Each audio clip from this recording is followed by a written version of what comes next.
If you grow up as a white girl, yes, and you get attention from black guys, yes, in my experience and all the other white girls that I know, we don't think that getting attention from black guys gives you a status of some sort. If you get attention from the white guys, you do have the status more than if you get attention from black guys. As a man, I'm going to have to respectfully disagree with that. Well, as a woman who gets attention and who grew up in a white culture more than a black culture, I'm going to tell you that getting attention from black guys is not a badge of honor if you're white.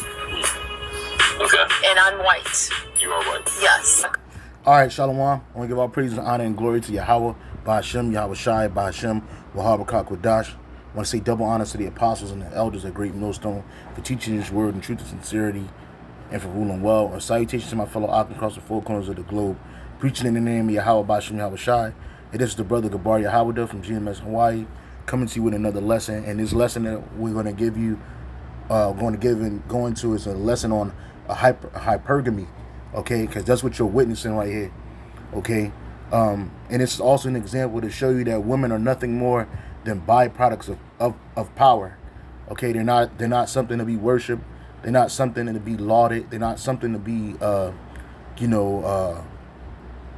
preferred over yourself, man. You know, and these women know power, man. In this society, money is so-called power, which is not even real money, but that's another lesson for another time. But it just shows you like money and access to resources in this society is power. And who is the one that has the access to all these different things? The so-called white man. And that's why this devil, she said, well, she's not even white. I don't know what she is, but she definitely ain't white. And white is a color. So she could be an Edomite of some other nation or whatever, but she ain't white. All right. But she just showed you that, you know, sitting in Jake Carr, you know, talking about getting attention from so-called black guys is not a step up. It's not something to be praised, man. But getting respect from the so-called white man, according to her and her community, that's something to be raised because it's a status symbol. Which that's how all these nations look at the children of Israel, the sons of Israel. You know, when it comes to these other nations, they prefer the so-called white man. Why is that? Because he has a higher caste system. He has a higher caste in this caste system that we live in. And the Israelites, the Israelite man, we have a low caste in this society. And again, that shows you, one, that shows you that we're the Israelites, because when you read the scriptures, it said that this is going to happen, which we're about to get. And two, it shows you that, again, these women are nothing more than byproducts of power. They're groupies. They're fans. You know, they're the original fan. The woman is the original groupie, right? So she going to go with anybody that has power, has a resemblance of power. You know, that's why you notice these jakes, when they sell out, all of a sudden they get the access to all the finance of the women, so-called finance of women, which really, them bitches ain't fine. It's all makeup and bullshit.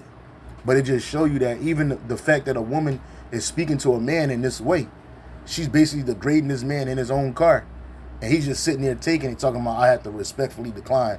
And she said, well, as a woman who grew up in a white community, getting praise from a white man is higher than getting praise from a so-called black man. Getting attention from black men is not important to them. Well, that's okay, because in the kingdom of heaven, which is going to be down here on earth, hey, you women going to be trying to jump over each other. Hey, before the kingdom of heaven is ushered in, when all hell breaks loose, you women going to know where the power is, man. All right? This is Deuteronomy 28:43. The stranger that is within thee shall get up above thee very high, and thou shalt come down very low. He shall lend to thee, and thou shalt not lend to him. He shall be the head, and thou shalt be the tail. All right? And that stranger that's gotten up very high, we're talking about Esau, Edom right now. Okay? Because, see, in the kingdom of heaven, ain't no woman going to twist her fucking mouth to open up her mouth and say nothing like this. Why? Because she going to witness the power on you, man. She going to see, and even before the kingdom, when all hell breaking loose and Yahweh Shem Shai endows us with that spiritual power, which the world could see, it's going to be over, man. Ain't nobody going to be checking for Esau, you know? But the point of the matter is, it just shows you that all women have a inclination to where the power is, man. You know, it's not, Esau's not a stud. Esau is not a lover man. Esau is not a man of salt, a man of substance. But the reason why women from these other nations choose him over, particularly the Israelite man, is because of what? Because of his status symbol, right? And again, that goes back to this definition called hypergamy. Hypergamy, Salakia. Hypergamy, which is the action of marrying a person of superior caste or class, which Esau, in reality, he's not superior than us.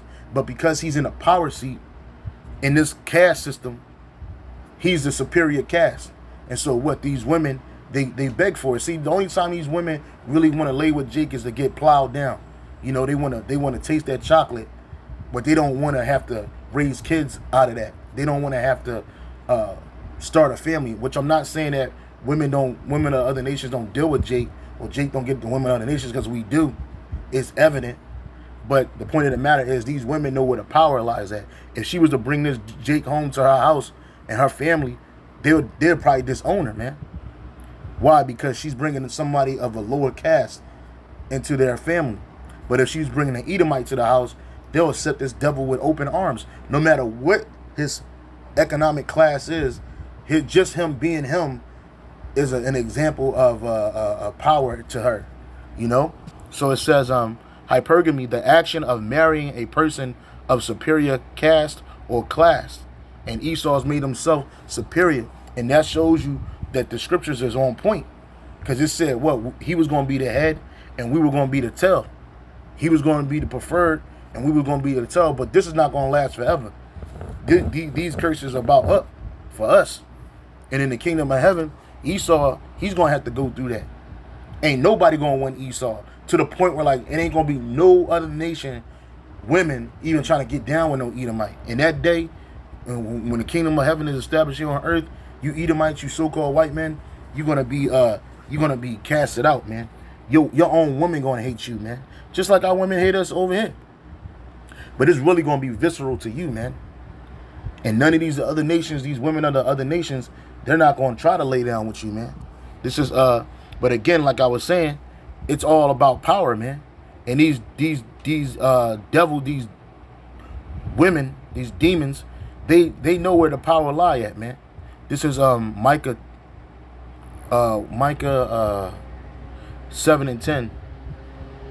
It says, then she that is my enemy, because the woman is definitely your enemy, then she that is my enemy shall see it, and shame shall cover her, which said unto me, where is the Lord thy God?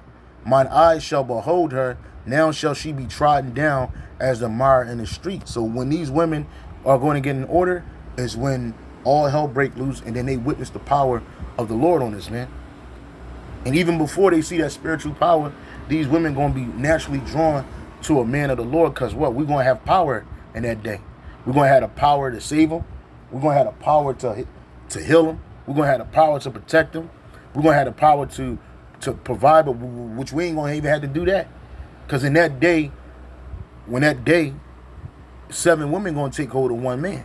What kind of man? A man of the Lord, a man of Israel, a man of Yahweh Shem Shai. And that day, she's not going to ask you what kind of car you drive. She's not going to ask you where how much money you got, where you living at. Because, everything down here is based on a base emotion. You seeking the attention of a woman when it's more women in the world than men. She's supposed to be seeking your attention. So everything you do is basically built around pussy worshiping, man. You get a nice job, you get a nice crib, not because you want it, but because you hope to get you some bitch up in there and something. You dress all fancy, funky, fresh. Why? Because you want that attention. See, when this thing go down, we not even gonna have to do all that. Because a woman will be with any man. It don't matter what he look like, as long as he got access to what? Power, man. All right? And so all these nations, she ain't the only one. All these nations look at our men, especially the Judah, Benjamin, and Levi, the so-called Negro. They look at our people like a low thing, man. And unless you playing basketball, Slack it. Unless you playing basketball, dribbling up and down the court, or you rapping in the microphone, and you can show wads of fucking cash. That's what these hoes gonna get with you, because they're drawn to that. A bitch see you with a nice car, like say you would have got a Lamborghini truck. She not trying to holler at you because you're a nice guy, man. She see that Lamborghini truck and she's like, wow, if he's driving this, imagine what he's living in. And if he's living in that, imagine how much money he got. In her mind, she's doing calculations, man. Because these women are nothing more than parasitical opportunists, man. And again, they're byproducts of power. They come with it. So why would you be trying to, if G.I. Joe come with the Kung Fu grip, why are you tripping over the Kung Fu grip when it come with the G.I. Joe? Right?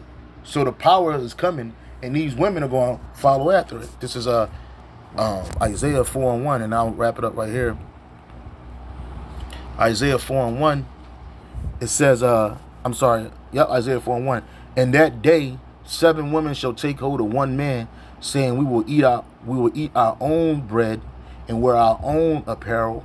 Only let us be called by thy name to take away our reproach, right? Because in that day, Esau is not going to be able to protect you. Esau is not going to be able to, he's not going to be the preferred man.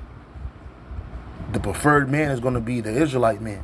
And these women in that day, we ain't going to have to buy them shit. We ain't going to have to, not even food. They said they're going to eat their own food and wear their own apparel. The only thing they want us to do is lay with them so they can be called by our name. And that's what marriage is. All right?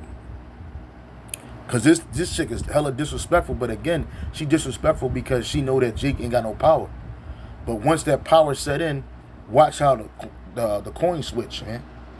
Okay? So this just been a lesson in hypergamy. And, you know, again, women are nothing more than byproducts of power, man. They wherever they smell it and see it, that's where they go following. It's with that one, say shalom.